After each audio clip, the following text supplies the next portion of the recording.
Yo, what up, what up? It's your boy Rubino. And this DJ in the building. And you listening to the UpNUp Podcast. Yeah. Wait, what are we doing? I don't know, just listen.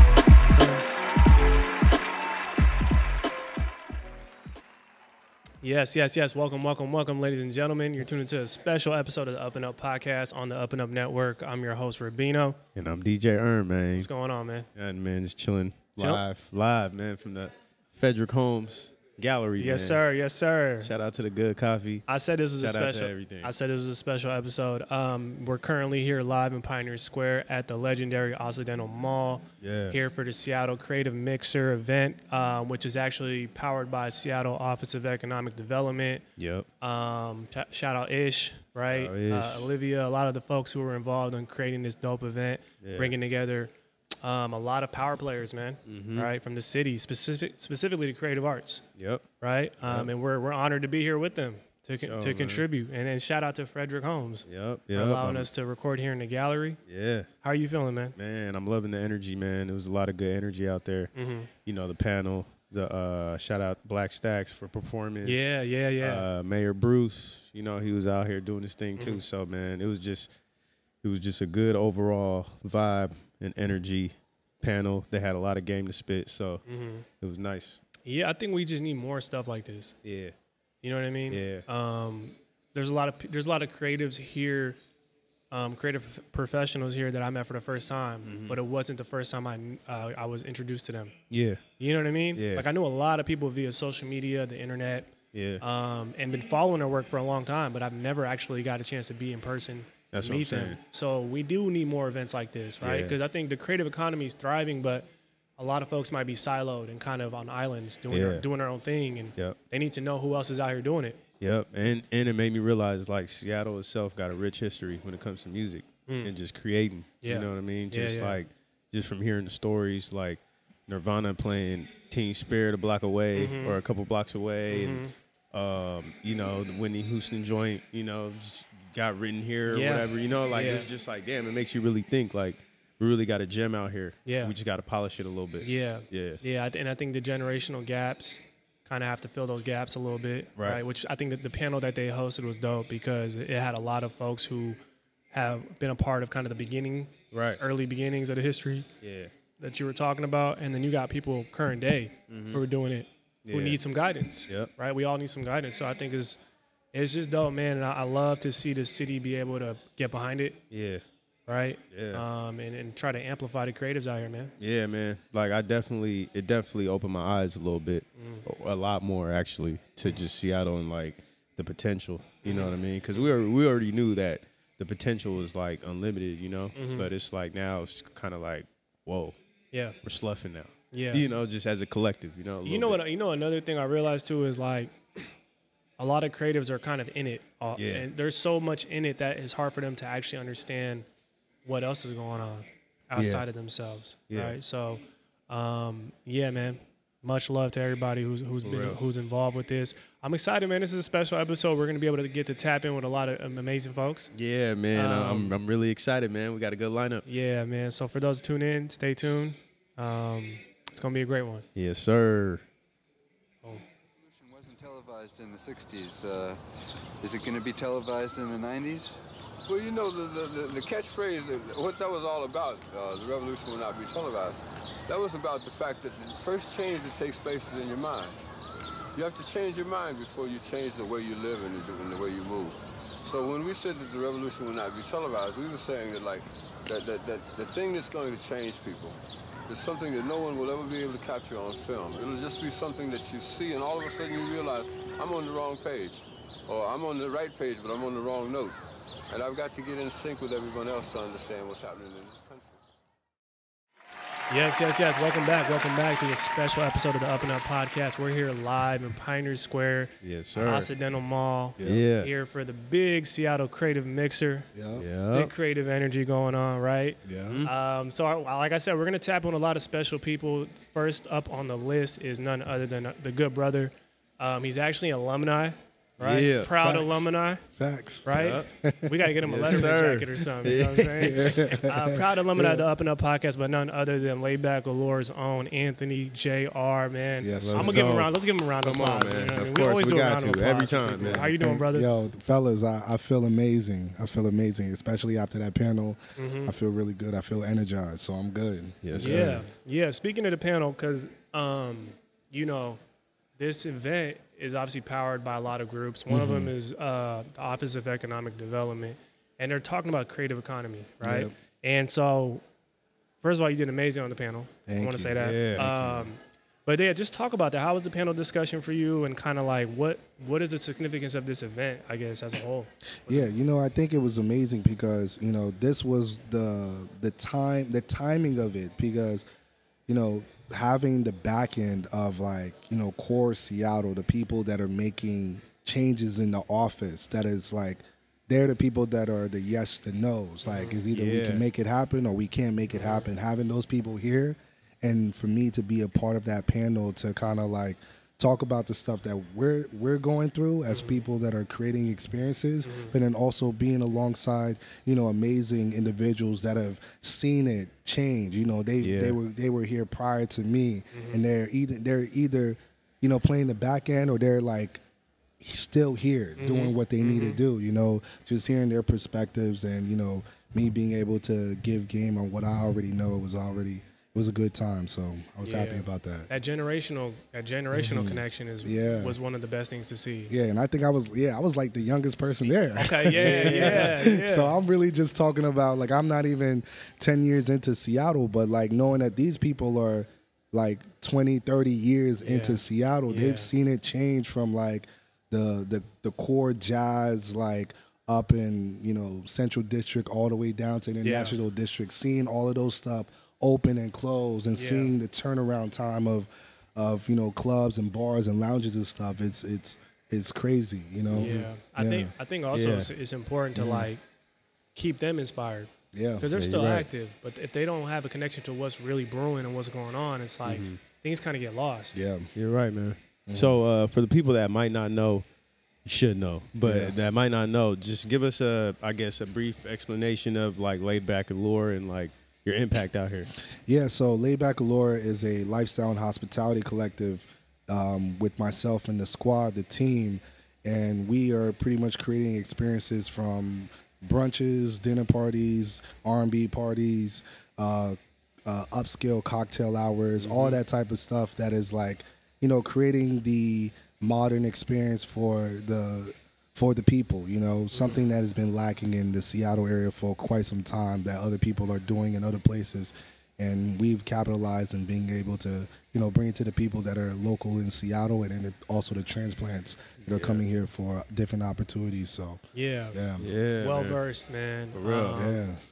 What's crazy is, because, you know, they were talking a lot about the music of business, right? And like nightlife drives the music of business. Yeah. Right. Same way DJs go and test artists' music in clubs to make sure if it's a hit record or not.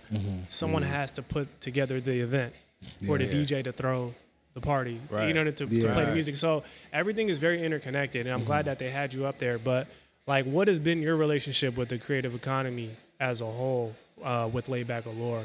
Yeah, I think like what has been, how I've seen it is that, you know, sometimes I still feel like we're the underdogs, because it's like, you know, you have the local Seattle where it's like, you know, you have a tier of Seattle where it's local, the people that were born and raised here, they have their things that they like to do, and then they also have the things that they don't like to do. Yeah. And then you have another tier of people that are not born and raised in Seattle, mostly transplants, and some people that are actually locally in Seattle, but they understand the infrastructure between what is culturally pushing like the boundaries of like what is in other cities and other places, but then they also understand the politics in Seattle where it's like, you know, we understand what you're doing with Laidback Allure, but we also understand that like the way that you're trying to go, you got to see the upper tier. You got to see the upper people that are saying the yes and no's to be able to grant you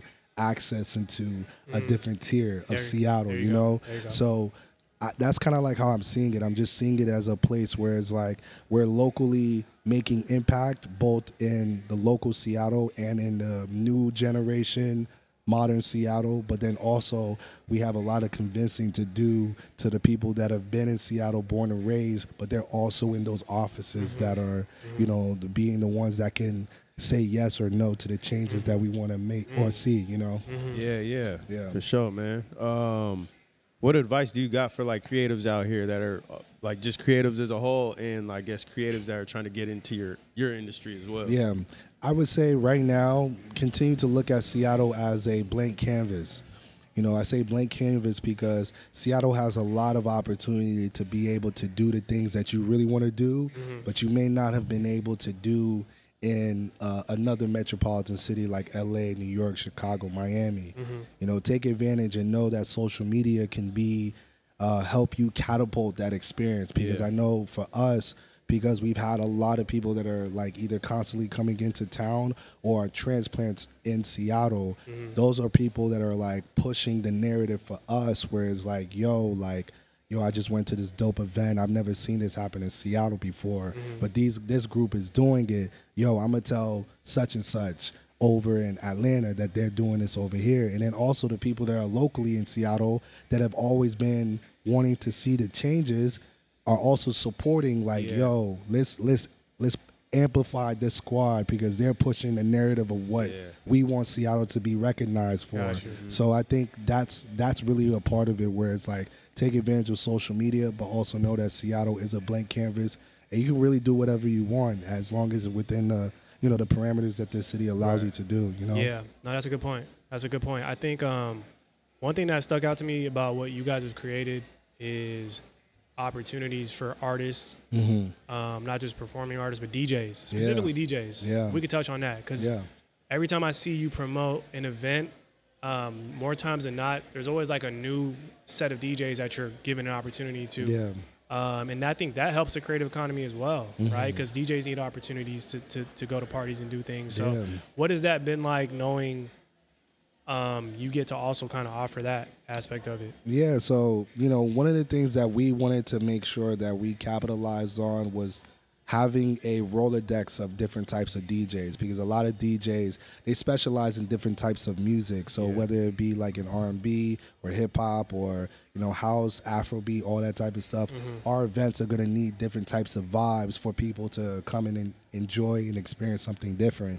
So for us, we've tried to make sure that we don't seem like a conglomerate of like, yo, we only going to work with this set of DJs, but we want to be able to, you know, welcome as many as we can. And, you know, sometimes there's still a lot of DJs that we still haven't been able to tap into. But at the other side of the coin is like, there's still a lot of DJs that we have worked with, you know, whether they've DJed for us one time or they've DJed with us, you know, all the time, monthly, you know, stuff like that. So I think that's really, you know, our mantra is like, let's just figure out different ways on like how we can bring in different people.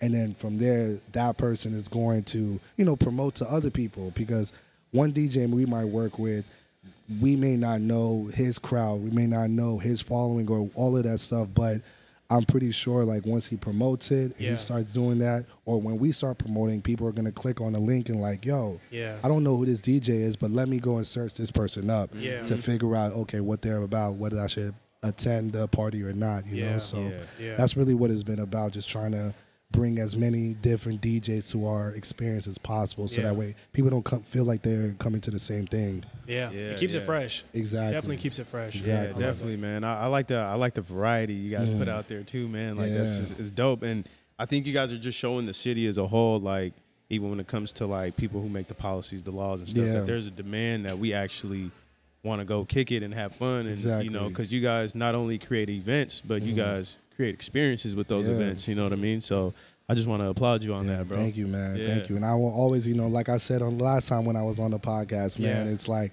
the team, man. I just want to give big shout out to Mike G, Quandi, Tanoa, Terrence.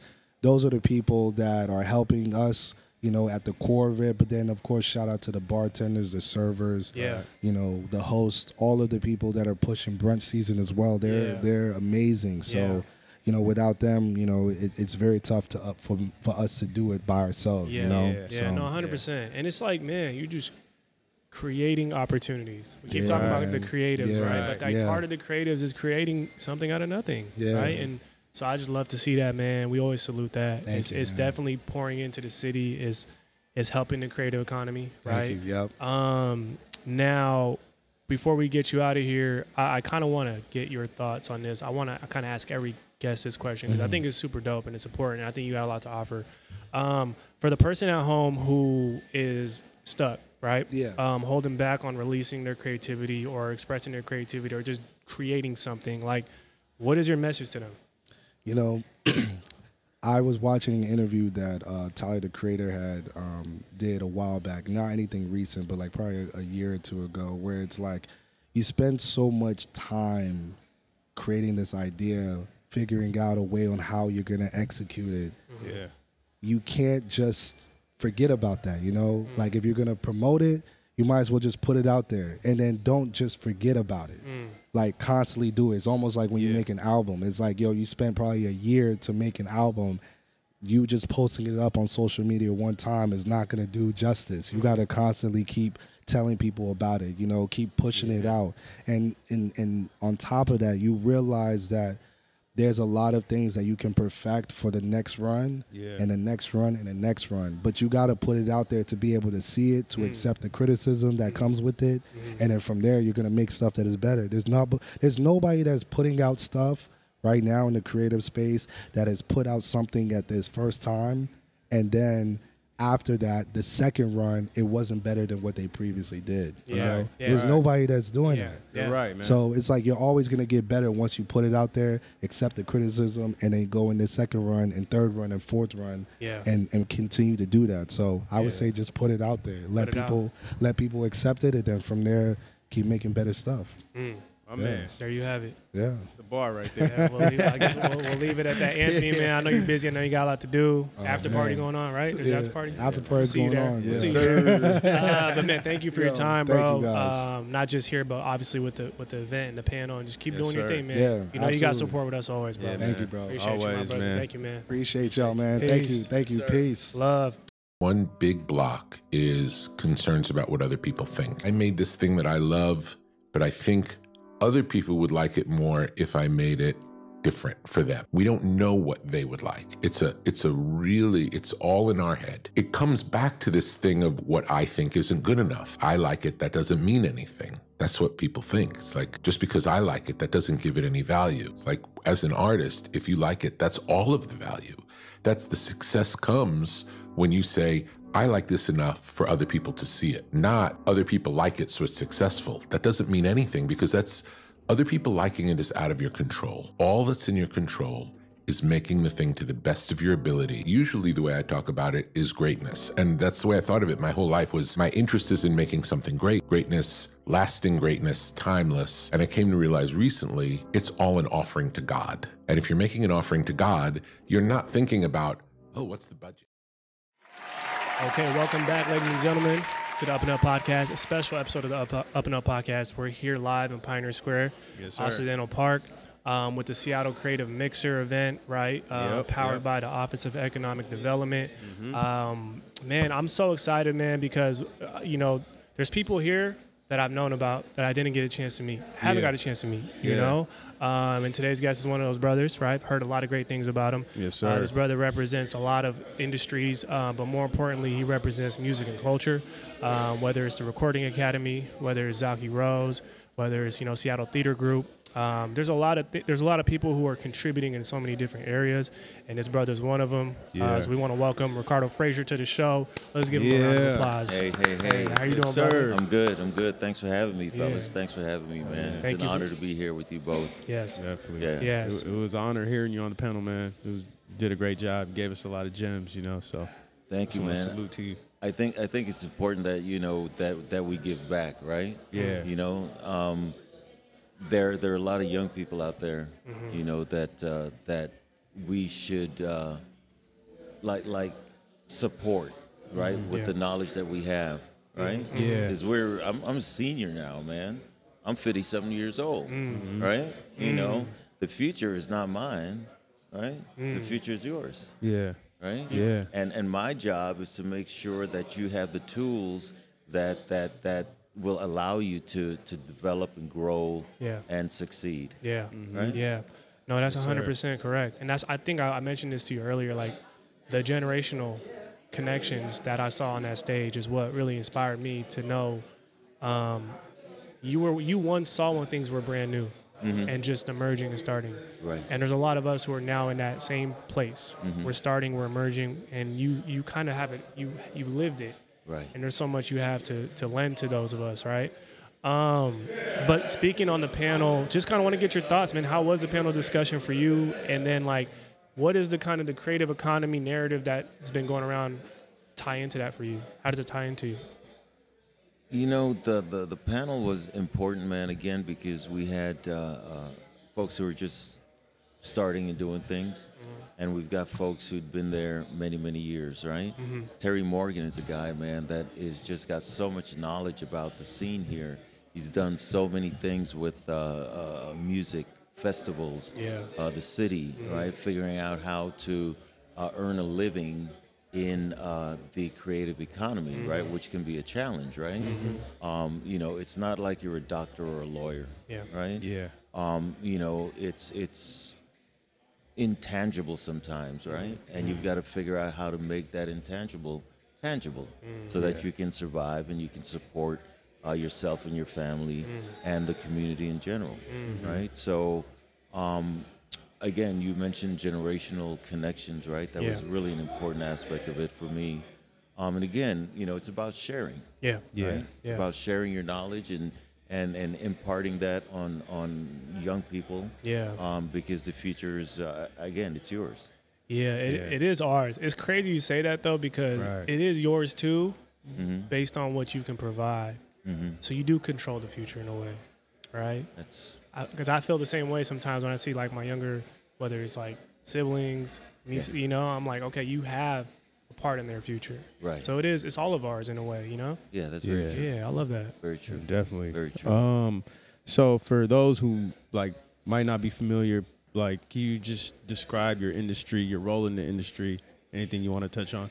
You know, my role, man, it's interesting because I loved music, right? I say to young people, it's like, what are you passionate about, right? Yeah. When people are like, how'd you get into the business? And so I found out many, many years ago that I love art.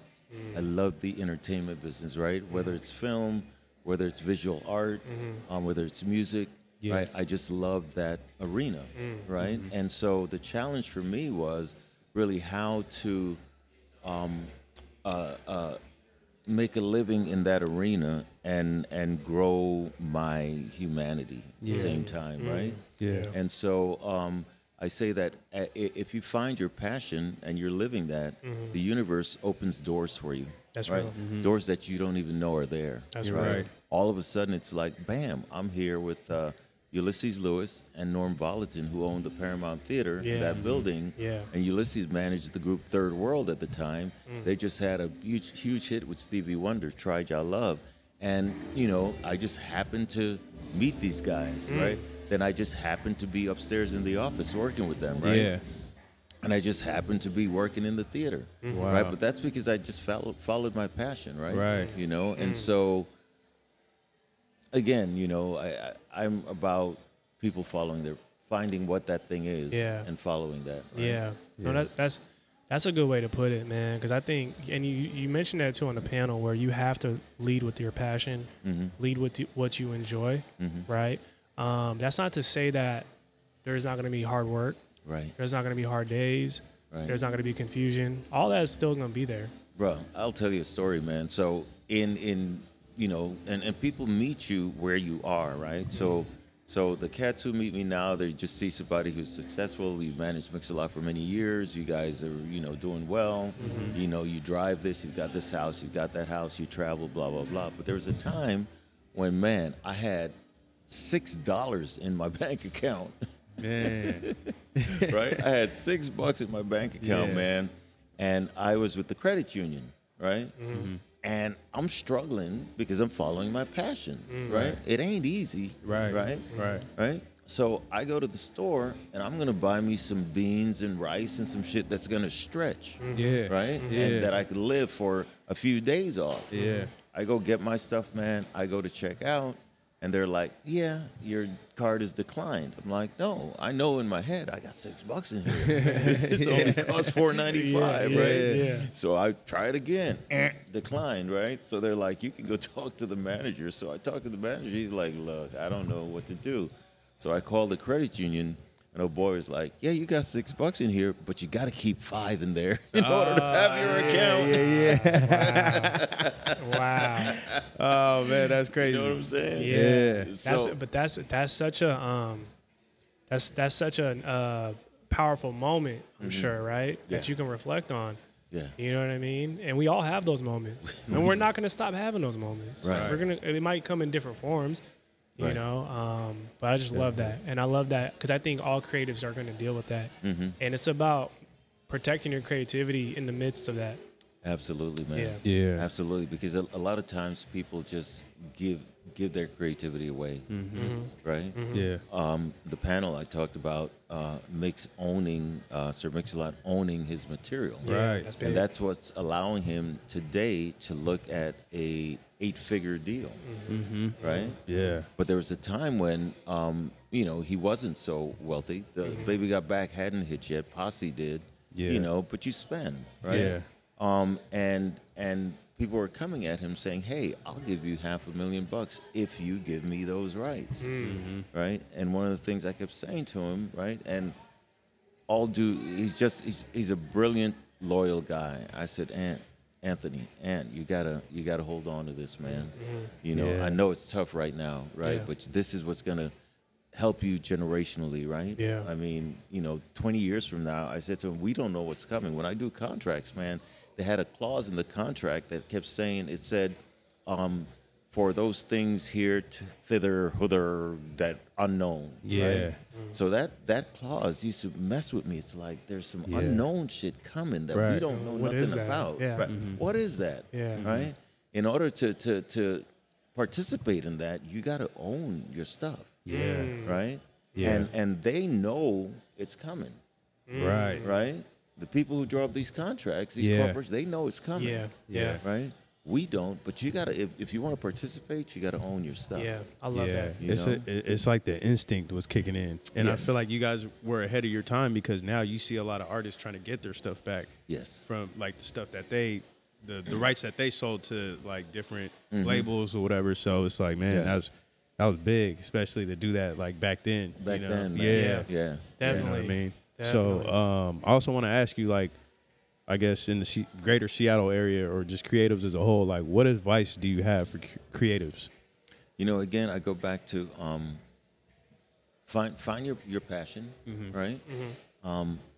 Own your material. Vow to yourself that, look, I'm not going to sell this out. I'm not going to sell out. And sell out is not a negative thing, right? Yeah. Selling out is, I'm in a bind. I need food. I need money. Let me sell my creativity. Let me sell my art. Let me sell my writing, my musical work, my photography. You've got to figure out how to maneuver life's difficult moments, right? Right. Because, like you said, they will come. Yeah. Right. Yeah. The key thing is not to panic, right? Right. If you panic, you're gonna liquidate, Right. right? Yeah. So in the midst of turmoil, you got to stay calm. Yeah. Right. You know what I'm saying? That's real. And you got to believe. Yeah. Right. Yeah. And it may be the hardest thing you do, right? But you got to stay calm. You got to believe, and you got to know that with the morning, right? The dawn brings a new day, Yeah. new Yeah. opportunities, Yeah. right? Yeah. No, I love that. Yeah. I love Man. that. That's man. Yeah, that's dope. Yeah. Man, I feel that for Right. real. Creatives need to constantly remind themselves of that too. Right. You Right. know? You guys are putting it down, Yeah. right? Yeah. You're putting it down. You may not reap all of the benefits this moment, right? Yeah. But you're creating content. Yeah. Right? You're gathering, right? Yeah. Right? And at some point you will harvest. Yeah. Right? Yeah. Yeah. You know what I'm saying? Definitely. Yeah. And I also think that's why I really love this event is because me and Erm were talking about how a lot of creatives can sometimes be, and it's not their fault, but self-absorbed where I'm in my world because I have to create my world and I have to do my thing. And then you kind of put yourself in isolation. And then this creative's in isolation. And then this creative's in isolation. Right. So it's not to say y'all wouldn't work well together or wouldn't want to help each other. Right. Y'all just are so stuck in what y'all got going on. You don't even know who else is doing stuff. Exactly. So I love seeing where creatives can link up and be familiar with one another. Yeah, I think collaboration, man, is just really crucial and critical. And in this day and age when you can really sit in your own corner in your room on your laptop or your device and not interact with folks, it's even more important to collaborate. Yeah. You know? Because sometimes, man, the goodness comes from that collaboration, right? Yeah. You know? It just does. Right? Yeah. And I think it gets contagious too within people. Like when people see people collaborating with each other, they want to be a part of that. And then next thing you know, you got a whole community. You know what I mean? Absolutely. Yeah. Well said. Yep. Yeah. Absolutely. Definitely. Yeah. Well, Ricardo, man, I know you're a busy guy, but we definitely appreciate you for spending some time with us. Sure.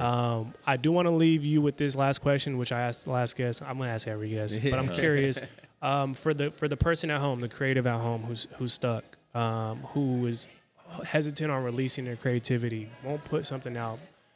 What's your message to that person? What would you tell them? Don't be afraid. Right? Don't be afraid. Don't let fear determine how you deal and react and do things, right? And you have to take risk, right? You know, maybe you do give piece A away, but you've got B, C, and D in the drawer, right? Don't be afraid, right? Take risk, right? Be vulnerable, right? And through that you will grow and you will enhance your surroundings and your being and your perspective and things, you know. So step out there. Yeah. Right? I love that. Go. It's a beautiful world. It's a beautiful world. Well, on that note, man, thank you so much, Ricardo, for being here. Thank you for your contributions. And I know he's not done. He's not done. He's not done, man. You can feel the energy, man. But thank you for being here. Yeah, thank you, man. We appreciate you. We appreciate it, for real. Thank you both for having me. Yeah, thank you, man. Yeah, much success. Much love, brother. Success. Thank you. All right. Don't stop making music. Make the music. Don't stop making music. Don't think that you're gonna hold off, because let me explain something to you. Creativity is not coming out of you. Creativity is like the work of the universe. The universe, that's why they call them universities. The universe is a library. I was just telling somebody this yesterday. All we doing is checking ideas out. We can pretend that we being possessive, it was here before us, it's gonna be here after us. We just checking ideas out, right? And what you would have checked out on one day might not be what you would check out on the next day. So don't not make the music. Well, you got a library card that works, you use that card every day. Yes. Welcome back again to another special episode of the UpNUp Podcast. We're still here. Yes, sir. We here. Live and direct at Pioneer Square Occidental Mall. We're here with the Seattle Creative Mixer, right? Put together and powered by the Office of Economic Development and a lot of other great folks. Man, you know, we've already had a chance to talk to two amazing folks, right? Let's just keep it going, right? Yeah, Let's keep it going. Today's guest and who's joining us is someone who's been contributing and impacting the creative community, the creative economy, right? Yep. The culture, right? The music scene in particular. Yeah. He's one half of Free Agency, which is one of the leading charges, right? When you're talking about musical vehicles, right? To get people moving and get people grooving, right? He's a DJ. Yeah.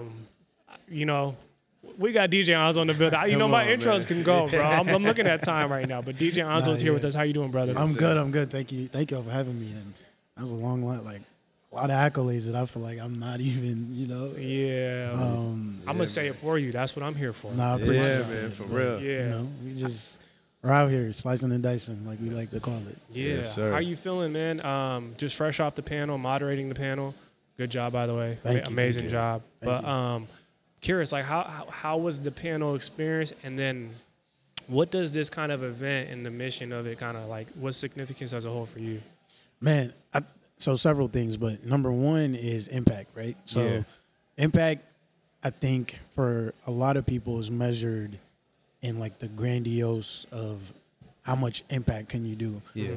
And rarely do we think about impact at the grassroots or at like the individual level. So if you're an up and coming artist or somebody aspiring to be a part of the music industry or whatever part of the creative economy you want to be a part of, and you listen to that panel today, man, you got $1 million worth of game. For real. Like we were talking about earlier, we had such a robust panel, and it was just rich in history, rich in diversity, rich in experience, and then just like the width of the music industry. So, man, having the opportunity to even moderate that, I was up there learning. You know, like, people think that it was I was up there learning just as much as everybody else was. Real time. In real time. And being able to be a part of that was a blessing, you know. So I don't take that lightly that I was tasked with that or given that opportunity. It was amazing. It was amazing. You did an amazing job, man. Thank you. That's dope. So for those who aren't familiar, you know, talk about the industry, what you do and how like your impact on the creative scene in Seattle. Okay, so I'm a DJ and it's like most simple form, but really a multi-hyphenate. So there's a little meme I saw the other day which like had tagged all these different things for what a DJ is. And I think I like to identify as that. So I'm working professional by day, 9 to 5, and then after that, I'm a DJ, curator, community activist, big on that, and I actually do podcasting as well with my boy Ibrahima. And that's more focused on the African diaspora here in the United States. Okay. But yeah, that's a little bit about me. Busy. Man. Stays busy. I do want to touch on free agency, right? If you can touch on that a little bit and give people an inside look to what that is, why that was created, and how it's been so far. Yeah. I don't know if you know how me and Ish met, but we met as we were founding Curator Vibes with Bisoye. Okay. And man, from the first phone call, like, Ish sent me a mix. And when I listened to that mix, I was like, this is a guy who knows not only music, but culture. And so we had the brunch going, and there was kind of a gap in Saturday nights and nightlife. And so Ish and I would always just talk about music, talk about, you know, we were listening to Baile Funk from Brazil, and then we go to Amapiano from South Africa, and then so we even listen to country. It was whatever. Like we really just love music. Right. And so the concept behind free agency was like, man, we don't want to be boxed into any sort of like silo in the music scene. And so free agency in its inception was a party for an open mind and anybody who just wanted to come experience like a global sound. From there, I think much like anything else, other opportunities arise. And then, I mean, the branding of it was kind of cool because it's free agency, so it's what you make it. You know? So, I mean, Ish, like, we were both plugged in with the city, and then Ish had this like amazing idea, ran with it, and now, you know, we're trying to make something of it. And, you know, hopefully we continue on that path. I love it, man. I love it. I definitely, man, even when I heard the name, I was just like, man, that's clever. That's a dope name, you know? So, thank you. But I also want to ask you, like, what advice do you have for, like, creatives as a whole and also, like, aspiring DJs, like, people who want to, like, get into DJing or, like, don't know where to start? No, that's a good question. And this can go multiple ways, but I think for me personally is authenticity sells. So all my favorite artists, all my favorite DJs, the one thing that they have in common is they're authentic. So they're not trying to be anybody else. They're not trying to do something for the wrong reasons.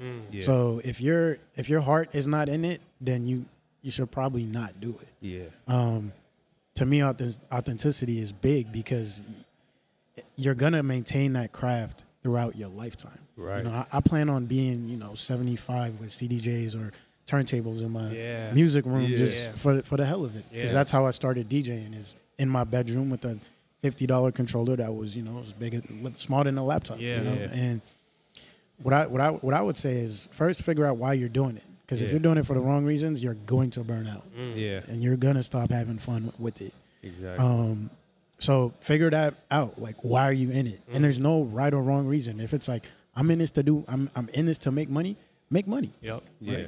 If you're in it because you're like, I want to be the best lyricist ever, be the best lyricist. Like, follow your path, but be authentic with it. Don't give into the fake. Yeah, know your why. Know your why. I love that. Yeah, that's like big, that, man. I think it's important for creatives in general because it ain't always gonna be sweet. It ain't always gonna be easy, and you gotta have something that's gonna keep you inspired to create, even when it doesn't feel like there's nothing to create for. Precisely. You know what I mean? Yeah. I love that, bro. Thank you. Yeah. Now I do kind of want to touch on what is like, because, you know, a lot of what this event is centered around is the creative economy. How are we contributing to it? How is it going to move forward? How is it going to advance, right? With all that you've been doing, like, what's kind of been your relationship with the creative economy? Great question. So what the creative economy has done is it's opened my eyes to how much we collaborate. So we're on the UpNUp, voice of the city, right? Somebody somewhere is going to hear one of the interviews you heard tonight and feel compelled to reach out to either you or one of the guests that you had on there. Yeah. And from there, a beautiful relationship could blossom. Yeah. In the same light, in the creative economy in Seattle, we rely on each other so much, right? Yeah. Especially keeping dollars within the black community. Yeah. So we'll go out, have an event, right? Our bouncers are black. The venue that we're probably working with is either partly black owned or owned in some way. We're gonna have black staff doing a lot of the bottles and the bartending and whatnot. Yep. Black creatives doing our graphic designs, black DJs. So the collaboration aspect is so important, and the element of community is so important. And that's what I think being a part of this economy has shown me the power of. Yeah. Is just how powerful like collaboration could be. Yeah. It's really what you make it. And I mean, now you see Blast Fest, you know, taking off. Shout out to Bobby. Shout out to Bobby, but that started from the community. Yeah. Right. He had a vision. He brought the community in, and now look where it is. Yeah. You know? So, No, definitely, man. I know you kind of just touched on this, but, you know, like the community aspect of it, but how important is it to have a team? Oh, man. You know? Super important. Like, I had to learn how to delegate and let go of something I feel passionate about. Right. Because, you know, when you're trying to build something, you really want to have your hands all over it and protect it. But there's delegating and, like, trusting people because they share the same vision with you. It's so important. And I don't think you get anywhere alone. You know, you can only go so far alone. No, I like that's that. real. That's good advice. Sir. That's good advice. Now, as we're kind of winding down here, I am curious, like, when it comes to the creative scene, and you obviously had some advice, but we always kind of want to end off with you being very, like, direct with the creatives out there. For the creative at home who's stuck, right, who's like, man, I don't know if I should release. I don't know if I should put out. Why should I even do this? But I want to do this. Like, what is your message to that person? Man, do it. That's the message. Here's why. Because you have an idea of yourself, right? The world has an idea of you, right? Good or bad. How will you know how dope you are if you're not actively putting out your art and reaching the communities that you should be reaching, right? Like, nothing is guaranteed, and the more you sit on something, the less opportunity you have to perfect it. Right? It's kind of like it's startup culture. Like you spend so much time perfecting a product, you forget to get it out in front of the customers. Right? That's I believe, like, yo, put out your work. Gatekeeping for what? Like, you're denying the world an opportunity of knowing who you are. And just how great you are. And so my advice to them is put it out. Don't sit on it. You know, like, be dope. Be dope. Continue to grow. Like, you'll learn. There's ups and downs to this game, but just do the thing. You know. Be dope, man. Be dope. Be dope. That's real. He started out saying, do it. Just do it. Or just Shia LaBeouf, man, one time. Come on. Nah, but thank you so much, man. Of course. Thank you for your time. Thank you for being a part of this event, right? Contributing in the way you're doing it. Yeah, with that being said, man, appreciate you. Man, thank you guys for having me. We're gonna see you at the after party. Blessing. I'm gonna be there. Okay, for sure. Thank you, brother. Appreciate you, man. Thank you. And shout out to UpNUp, man. Yeah. Keep doing what you're doing. Yes, appreciate sir. Thank you. you. Thank you, brother. There's a knowing in being an artist. There's a knowing. You can't guess. You can't think. There's a knowing. You have to know that even if it doesn't work today, tomorrow, you have to have this knowing that, okay, it may not work today, it may not work tomorrow, but this is the right thing, and this is what I'm doing, and this is what's feeding me.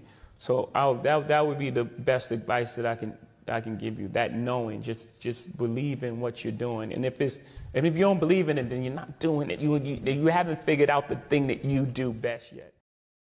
Yes, welcome back, ladies and gentlemen, to the UpNUp Podcast, a special episode of the UpNUp Podcast, yes, right? Sir. We're here live in Pioneer Square Occidental Mall for the Seattle MXR, right? Just a creative splash, man, right? Obviously powered by the Office of Economic Development, along with many others. And, man, I just don't want to leave, bro. Yeah. You know, we've been able to sit here and really connect with a lot of great people who've been contributing. And today, we're just going to keep it going, right? Yeah. Today we're joined by Heather Johnson, right, of Subpop Records. Also a well-versed experience in the video game industry as well. And just overall someone who's been making a contribution to the creative economy here in the city of Seattle. So Heather, thank you for joining us. How are you doing? I'm doing great. Thank you for having me. Yeah. It's very cool to meet both of you. Yes. Thank you for being here. For sure. First of all, amazing job on the panel. Yeah. Thank you. Yeah. I'm glad it sounded good on the other side. No, it was amazing. And I think you paid it forward, you know? Yeah. Shared a lot of great knowledge. But speaking on the panel, I just kind of wanted to get your thoughts on it. How was the panel discussion for you and that experience?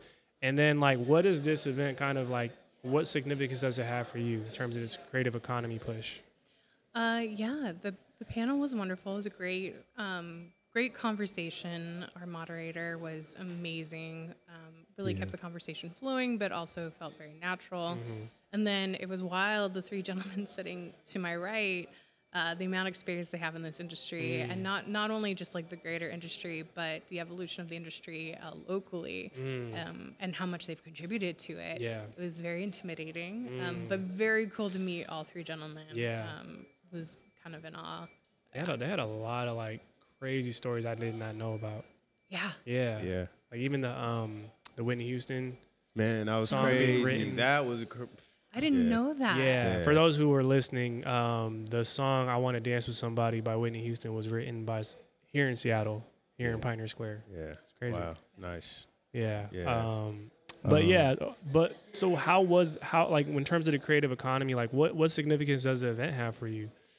So I joined the music industry late 2019. Okay. Right. And then I ended up with a mentor at Sub Pop, and that's how I got introduced to the label. I mean, I knew about them prior, but I hadn't interacted with anybody there.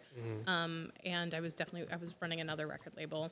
And I didn't get a chance to experience local Seattle networking. I did everything virtually and online. And then by that point, I had joined the board of A2IM, so my networking was with people all over the U.S., and we would meet at Indie Week, right? And so I did another mentorship program, and by weird happen chance, ended up with Megan Jasper as my mentor that time. Okay. Yeah. And her and I, that was like a big component. It was just I wanted to network locally. I wanted to meet people locally, not just artists, but just people from the industry, from venues, just the culture here. And that was something we worked on. And so this is a really cool event because it taps into that. Yeah, right? Definitely. Right. And so I got to meet people that are from here that helped evolve the music industry here. And I made new friends, and they let me harass them on LinkedIn. So I'm so excited. Yeah, there you go. There you go. I definitely wanted you to, for those who aren't familiar, talk about Sub Pop and like your role there. Yeah, I mean, Sub Pop, our motto is going out of business since 1988. I did see that. I saw it. I love that. I love that. It's very, very punk rock vibe. I mean, and then that same culture, I mean, exists still in the office today. Like, it's very different than tech for sure, but it's very cool, and everyone there is so passionate.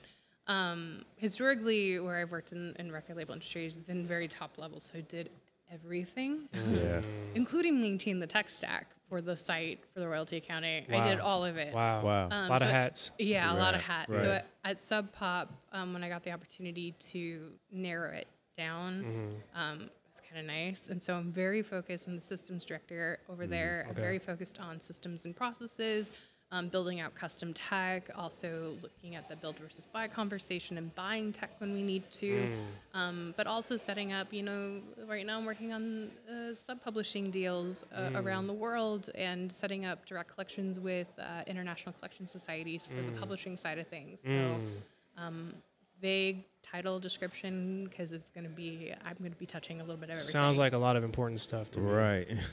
Honestly, it's a lot of the stuff that nitty gritty things that people don't like to do. Yeah. But I like it. Yeah. So. But they have to do. They have to know it. Gotta be done. It has to be done. Yeah. You got to dig into international copyright law to understand how to collect there. Yeah. A lot of what you spoke about on the panel was very enlightening too. I think for creatives, a lot of times it can be a little bit intimidating to not be knowledgeable, right? It will, and it's intense too because there's also so another mentor on the publishing side, Michael Lau, he's working on quite literally a class at Berkeley that teaches the in and out of collecting publishing revenue. Not like I got it in a film or television, but Pierrots, Emerots, all of the stuff that's it changes based on the country you're in. But his class is one of the first of its kind. And so that information about how that works is just not accessible. You got to know somebody that's willing to sit down with you multiple sessions and explain it. It's wild. For as big and as massive as the music industry has become and is, to still think that information like that isn't readily accessible, I can understand why. Right? Yes. But it's, it needs to change for sure. Tech's changing it, right? Yeah. That's part of platform of tech is build tech to do those things. So you don't necessarily need somebody. There's still value in working with labels and publishers, but it's definitely forcing us to self-reflect and make sure we continue to add value to the independent music industry. Got you. In new ways other than just being gatekeepers to these that makes sense. organizations. That makes sense. Yeah, definitely. I also want to ask you, what advice do you have for, I guess, creatives as a whole, and also people that are trying to get into the tech side of the music business as well? Okay, creatives as a whole, find a mentor, right? Find the right person. There are community. I know I mentioned women in music, but there's multiple groups like that exist. They're mostly hubs in LA, but they extend chapters elsewhere. And because that's going to be your resource for answering questions of what is a Pierrot? Also, Terry mentioned, and this is a big one, it might cost a lot to hire a lawyer up front, but it's going to save you so much money. Right. Make sure your legal's tight. Make sure when you collaborate with others, you have legal in place and you all understand the obligations you're committing to one another. Because it also removes any potential drama down the line when it's just a handshake deal. And then people getting in tech industry is interesting. You can go to school and learn to code, but so many companies, even Amazon, you'll notice that on their job postings it says, a bachelor's or equivalent experience, right? So a lot of people that got into tech started by just building things that they needed for themselves, and then they started doing it for their friends, and then they got a job in it. And that's how I got into it. Wow. So that's nice. I love that. It's interesting because that's an element of the creative economy and the creative space that people probably don't talk about, right? Right. And how you can create for yourself, right? A lot of times people only liken it to art and music, which is true, but I think creativity is vast. Yeah. Especially in business models, right? You kind of really honestly almost nothing's off the table at the moment. So you can get creative with how you market yourself, music, you make it available to people. No, definitely. I definitely like how you brought up, if it says a bachelor's degree or equivalent experience. Usually we stop at that. We're just like, we don't got that. So then people get a little discouraged. So I'm glad you touched on that as far as equivalent experience is really, it really matters too, you know? It does, and truthfully, I never finished my degree. Right? I don't have a bachelor's. I got 3/4 of a bachelor. I don't know if that counts. It does count. But I do have equivalent experience. Right. And through networking and being willing to volunteer time to do things, I managed to make a career in an industry I really love. Yeah. Nice. No, definitely. I'm actually curious. So when you think like Subpop Records, which is very well known, and in 2024 and like just the kind of Seattle music scene, what's kind of your guys' relationship been with it, and how have you seen it either grow, or what areas do you feel like you would like it to grow? I mean, I feel like someone that's been at Subpop longer could probably speak to the evolution of that a little bit better. Sure. But through my conversations with Tony and Megan and the staff, right, like we've been heavily involved in local performance and festival and pranks. It's kind of a vibe for Subpop for sure. But I think, you know, continuing to do that, but also continuing to engage in things like this, right? I was explaining what I was doing tonight to Rachel, our person that handles like all of our stores, our physical locations, and she's like, man, I want to do more things like that. And she and another person, I can't remember who it is, are going to be involved with the opening of a new arts or a new music school. Like they moved. And so they're going to celebrate the new opening of their new location. And so I think us continue to get back involved, but not just like the Tonys and the Megans, but, you know, all of us at different levels. I think is what I'd love to continue to see. No, definitely. I think it is, man, and I think we all can lead by example in that, right? I think everybody that showed up here is definitely leading by example, and it's going to probably inspire other creatives who didn't make it to come to the next one or go to other things. So. You know what I mean? It can be contagious, hopefully. Definitely. Well, as we wind down, I asked every guest this question, so I'm asking you this question because it's important. For the creative at home who's just stuck and doesn't know if they should release or not, or express or not, or put out whatever it is they have, what's your message to that person? What would you tell them? One, I commend you for even, because you're very vulnerable in that position, right? And I think to a certain extent, you have to be willing to put it out there and accept that people are going to love it, people are going to hate it, and you need to learn to be okay with it, because if you love it, then it needs to be out there, right? And I think that's where you don't have to distribute it. You can. This is where social media can be valuable, right? So you can put teasers and tastes out there and figure out who else is like you. But also your fellow creatives in the space are also big fans and cheerleaders. Like, get to know your local network, and share with them, because they're probably going to gas you up for one. That's good.